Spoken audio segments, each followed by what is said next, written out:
de notre ordre.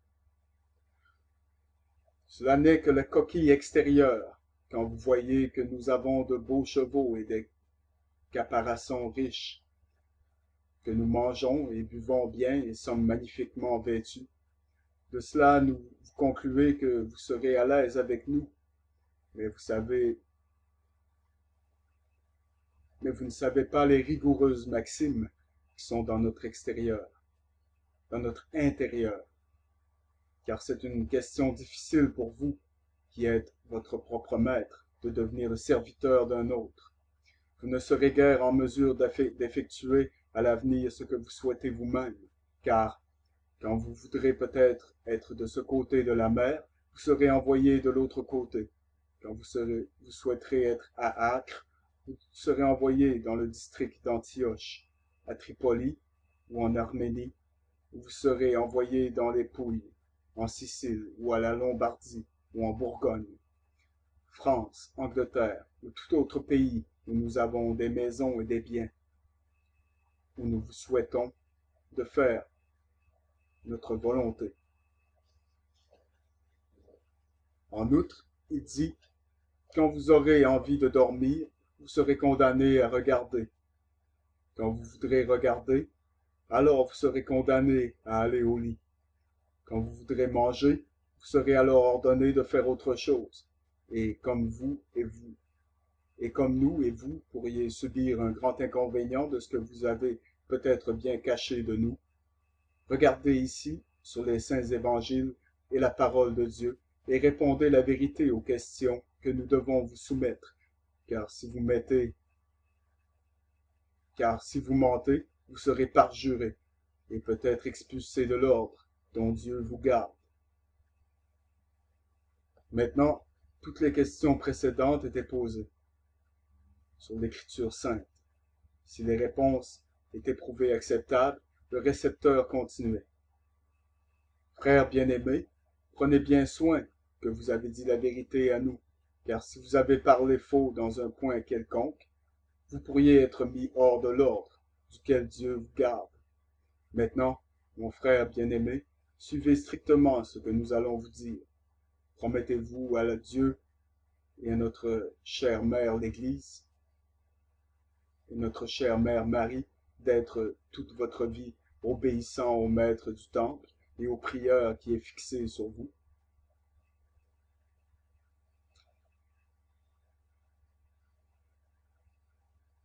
Et il ouvrait les réponses avec « Oui, si, avec l'aide de Dieu ».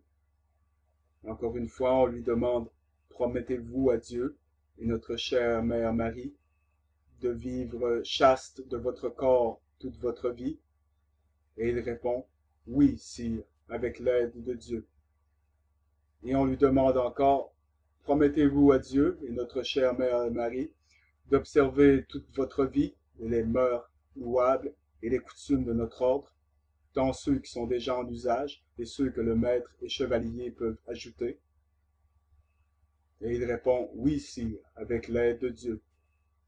Et puis on lui demande « Promettez-vous à Dieu et notre chère mère Marie que vous allez, avec la force et les pouvoirs de Dieu que Dieu vous a accordés, aider aussi longtemps que vous vivez à la conquête de la terre sainte de Jérusalem, et que vous allez de toute votre force aider à garder et protéger ce que les chrétiens possèdent?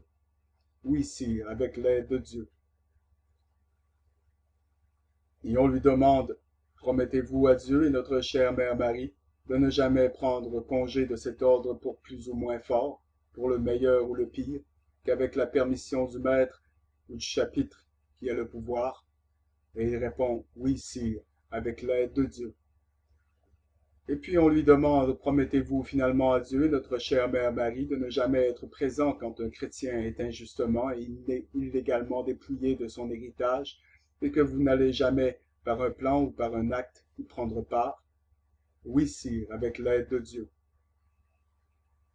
Et alors, au nom de Dieu et de notre chère mère Marie, et au nom de Saint Pierre de Rome, et de notre Père le Pape, et au nom de tous les frères du Temple, nous recevons de tous les bonnes œuvres de l'ordre qui ont été effectuées à partir du début, et doivent être effectuées jusqu'à la fin. Vous, votre père, votre mère, et toute votre famille auquel vous permettez d'y avoir part. De la même manière que vous nous recevez par tous les bons travaux que vous avez effectués et devez exercer. Nous vous assurons en pain et en eau, et les vêtements pauvres de l'ordre, et le travail et le labeur et non. Ensuite, le candidat a été admis.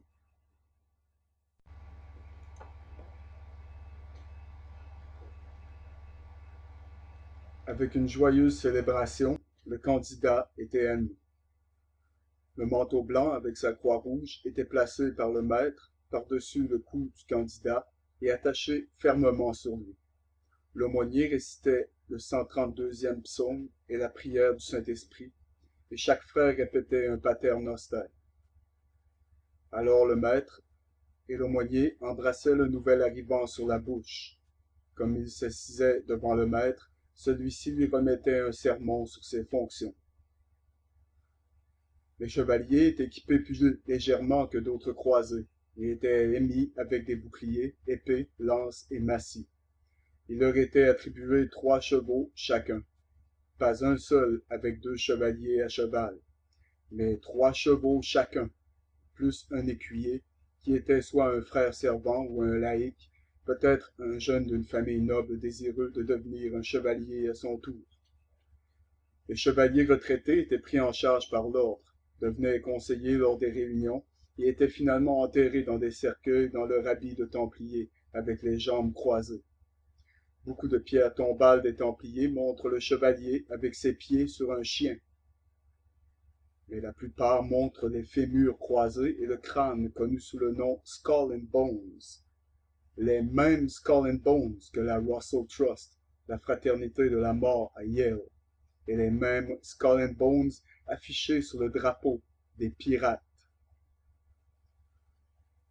C'était Philippe le Bel de France, en faillite et apeuré de la montée en puissance des guerriers du Temple, qui déposa la conspiration pour la suppression de l'ordre pour tous les temps. On laissa entendre que Philippe avait eu un certain avertissement d'un complot contre le trône qui se tramait, que les Templiers, frustrés dans leur tentative pour reconquérir la Terre Sainte, étaient sur le point de se tourner contre le pape et le roi également, et d'essayer de surmonter toute la chrétienté. Et croyez-le ou non, cela est plus proche de la vérité que tout ce que vous avez déjà entendu parler au sujet des Templiers. En 1305, le pape Clément avait été couronné par le billet de l'aide du roi français, et était effectivement sous le contrôle du roi français. Et Philippe était prêt à apporter toute la puissance de l'Église et l'État contre les chevaliers du Temple. Il y avait eu une rivalité permanente entre les Templiers et les Hospitaliers à la surface. En dessous, ils étaient un seul et même. Et Clément, 6 mois après son intronisation, écrit en leur demandant de lui rendre visite pour une conférence, apparemment dans le but de faire des plans pour aider les rois d'Arménie et de Chypre. Le pape, cependant, espérait qu'il pourrait opérer une réconciliation entre les deux ordres, ce qui à son tour renforcerait sa propre position comme le seul chef suprême. Guillaume de Villaret, directeur de l'hôpital, était pleinement engagé dans une attaque contre les Sarrasins de Rhodes. Lorsque l'invitation est arrivée, il ne pouvait pas lui obéir, mais Jacques de Molay, grand maître du Temple, décida d'accepter. Il remit la défense de Limassol à Chypre au marshal de l'ordre, collecta 60 chevaliers, emballa 150 000 florins d'or, ainsi que beaucoup d'autres trésors, et s'embarqua pour la France. À Paris, Jacques de Molay était reçu avec des honneurs par le roi qui complotait sa chute. À Poitiers, il rencontra Clément et discuta de la possibilité d'une nouvelle croisade. De Molay était d'avis que seule une alliance complète de toute la chrétienté pourrait être de quelque unité contre les musulmans, et que la fusion des deux ordres n'était pas une bonne idée. Le grand maître retourna à Paris, et presque tout de suite des rumeurs commencèrent à circuler sur certaines accusations graves à être portées contre l'ordre. Troublé par cette campagne, le maître, avec Rimbaud de Caron, précepteur d'outre-mer, Geoffrey de Geoffrey de Cronville, précepteur d'Aquitaine, et Hugues de Pérodo, précepteur de la France, retournèrent à Poitiers pour justifier l'ordre devant le pape. Une audience eut lieu vers avril 1307, dans laquelle le pape rappela les accusations qui avaient été faites. La commission comprit que leur réponse satisfaisait Clément et retourna dans la capitale de bon cœur. Mais cela, chers auditeurs, n'était que le début. La méthode selon laquelle les accusations furent d'abord dites avoir été faites était par un ancien templier qui avait été expulsé de l'ordre pour hérésie et d'autres infractions.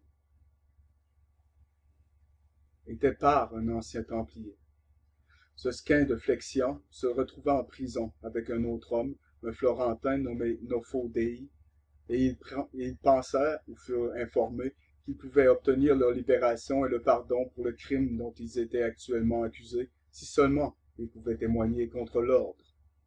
Une explication était que de Flexian appela le gouverneur de la prison en disant qu'il avait une divulgation à faire qu'il ne pouvait dire qu'au roi personnellement, et qui serait plus pour lui que la conquête d'un royaume entier. Un autre chroniqueur dit que les deux hommes étaient des Templiers dégradés et avaient été activement engagés dans la révolte contre le roi, au cours de laquelle Philippe avait été contraint de se réfugier chez les Templiers. Il est également précisé que le cardinal Cantilupo, le chambellan du pape, qui avait été dans une association avec les Templiers depuis qu'il avait 11 ans, avait avoué certains de leurs faits et gestes à son maître. 10 principaux chefs d'accusation étaient portés par de Flexian contre l'ordre. Chaque Templier, lors de son admission, a juré de ne jamais quitter l'ordre et de promouvoir ses intérêts par raison ou tort. Les chefs de l'ordre ont une alliance secrète avec les Sarrasins, et ils ont plus d'infidélité musulmane que de foi chrétienne. Et la preuve de cela comprend qu'ils font cacher tous les débutants sur la croix, qu'ils font cracher tous les débutants sur la croix et la font fouler aux pieds et blasphémer la foi du Christ de diverses manières. Les chefs de l'ordre sont des hommes hérétiques, cruels et sacrilèges. Chaque fois qu'un novice, en découvrant l'iniquité de l'ordre, tente d'en sortir, ils le tuent et enterrent le corps secrètement de nuit. Ils enseignent aux femmes qui sont enceintes d'eux la façon de se procurer l'avortement et assassinent secrètement ces enfants nouveau-nés. Ils sont infectés par les erreurs du Fraticelli. Ils méprisent le pape et l'autorité de l'Église. Ils méprisent leurs sacrements, en particulier ceux de la pénitence et la confession. Ils font semblant de se conformer aux rites de l'Église tout simplement pour éviter la détection. Les supérieurs sont accros aux excès les plus infâmes de la débauche. Si quelqu'un exprime sa répugnance à cela, il est puni par la captivité perpétuelle. Les temples maisons sont le récipient de tous les crimes et les abominations qui peuvent être engagés. L'ordre travaille à mettre la terre sainte aux mains des Sarrasins et les favorise plus que les chrétiens. Le maître est installé dans le secret et quelques-uns des plus jeunes frères sont présents à cette cérémonie. Il est fortement suspecté qu'à cette occasion, il renie la foi chrétienne ou fait quelque chose contraint au droit. De nombreuses statues de l'ordre sont illégales, profanes et contraires au christianisme. En fait, certaines d'entre eux sont des pénisses en pierre. Les membres sont donc interdits sous peine de réclusion perpétuelle de les révéler à quiconque. Aucun vice ou crime commis pour l'honneur ou au profit de l'ordre n'est considéré comme un péché.